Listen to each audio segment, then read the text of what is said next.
पश्चिम ओडिशार फेमस चाउल बरा बाहर क्रिस्पी भीतर सॉफ्ट आउ ता सांग को टमाटो चटनी आउ तेंतुली पानी टेस्ट रे तो पूरा एक नंबर। जदि आपण केबे खाई नाहंती ताहले एई वीडियो देखिला पर थरे निहाती ट्राई करंतु। जय जगन्नाथ। सोनी जोड़िया रेसिपी को आपण समस्त को बहुत बहुत स्वागत। प्रथमे मु नेछि गोटे कप उषुना चाउल। एई बराटा उषुना चाउल रे ही करा जाय।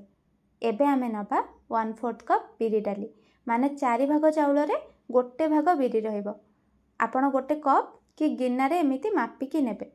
एबे आमे एथिरे पानी देकी 3 रु 4 थर हाथ रे भलसे मकचिकी सफा करदबा जेमिति एथिरु सब मैला अंश बाहरी जिवो।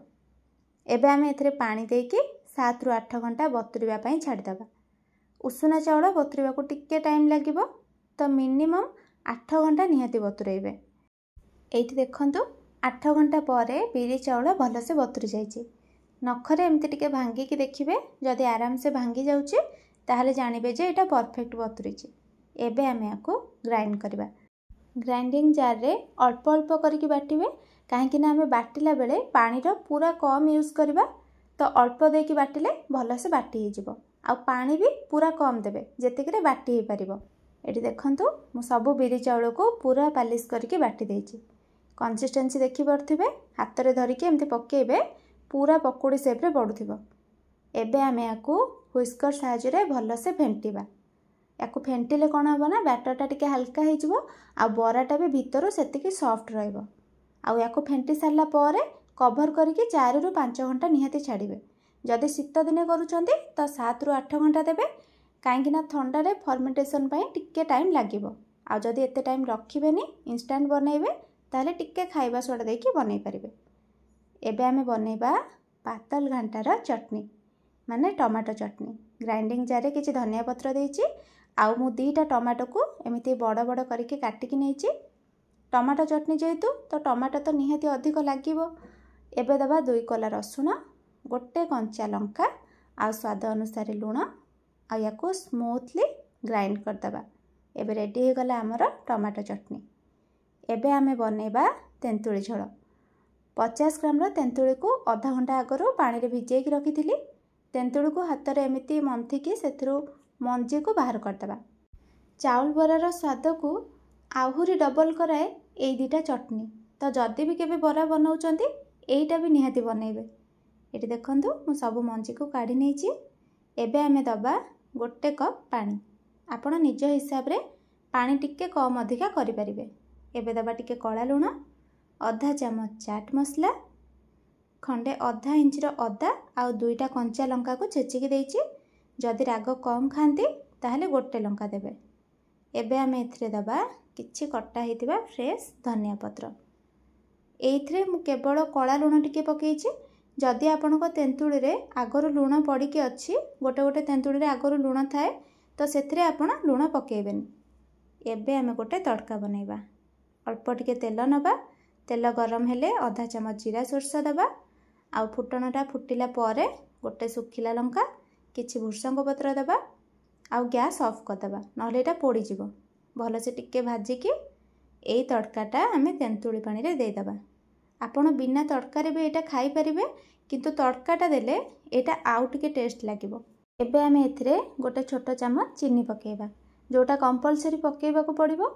जदि चीनी खांतिनी गुड़ टिके भी देई परिबे किंतु मिठाटा एथिरे मेन काहेकि ना तेंतुली पानी रो खट्टाटा को एटा ही बैलेंस करिवो।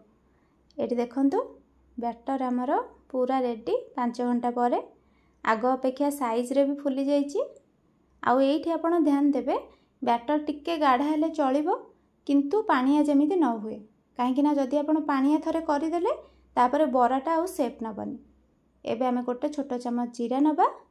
गोटे छोटो चमच जुआनी को हाथ रे एमिति क्रॉस करके नबा जोटा कि टेस्ट तो बढ़ेइबो आउ डाइजेशन रे भी हेल्प करिवो। एबे आमे एथिरे स्वाद अनुसार लूण देई दबा। आ लूण देला परे बैटर को हाथ रे भलसे मिक्स करिबा। आपण चाहिले व्हिस्कर रे भी करि परिबे किंतु हाथ रे कले मते टिके सैटिस्फाई लागे। देखंतु बैटर रो कंसिस्टेंसी आपण एमिति रखिबे जेमिति ताकू चामच रे एमिति पकेइबे सेटा पूरा गोटे फ्लो रे पडुथिबो। बस एमिति ही कंसिस्टेंसी रहिबा दरकार। बे बैटर हमर फ्राई करिया पई रेडी। तेल गरम करवा पूरा हाई फ्लेम रे आउ अल्प टिके बैटर को एमती पकईकी देखिए जदि ऊपर को उठी आसूची सांगे सांगे ताले जानबे जे तेल पूरा परफेक्ट गरम अच्छी आउ अल्प अल्प करके छोट छोट पकोड़ी साइज रो बैटर को पकेबे। आपण छोट साइज रो पकेबे कहीं तेल रे पड़िला पर यार साइजटा एमितरे भी बड़ हो देखि पारथिबे। आउ बरा पकेला पर गैस को हाई फ्लेम रखिबे। जदि तेल अधिक गरम हो जाइए मीडियम टू हाई रखिपारे किंतु स्लो करें नहले बराटा तेल अधिक भिड़ी नब। ये देखंतु बरार कलर टिके एमती हलदिया थी बस सेतिकी ही रखिए बेसी गोल्डन ब्राउन होगा जाए रखिबेनी कहीं बराटा एमती ही टेस्ट लगे। एबे आमे आको छाणिकी प्लेट को काढ़ीदबा। साउंड रू जानी पारथिबे केते क्रिस्पी हेइथिबो। आ बरा छाणिला बेले तेल रे जेमिति बराटा पूरा बुड़ीकी रहउथबो सेही हिसाब रे भल से तेल देबे ताहले बराटा भल से फुलिबो। रेडी हो गला हमर चाउल बरा बाहर क्रिस्पी क्रंची आ भीतर सॉफ्ट। देखिले इच्छा होछि ना खाइबा को केबे घरे बनेकी घर लोकन को टेस्ट करांतु देखिबे एटा समस्त को बहुत पसंद आसीबो। वीडियो भल लागिथिले लाइक करिवे आगो को एमिति नुआ नुआ वीडियो देखिबा पई चैनल को सब्सक्राइब करनेबे। देखाबा पुणी गोटे नुआ रेसिपी सह नेक्स्ट वीडियो रे रहिली। जय जगन्नाथ।